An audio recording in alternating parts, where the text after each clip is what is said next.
याच्यावरही मी थोडीशी कोथिंबीर टाकते, म्हणजे त्याचा एक लेयर येईल छान.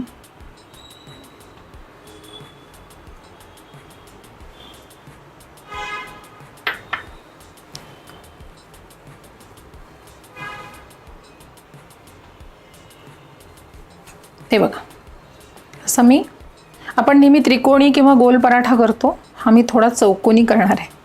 आता याच्यावर तुम्ही कणिक घालायची थोडी, आणि हा छान चौकोनीच राहील अशा पद्धतीने हा लाटायचा.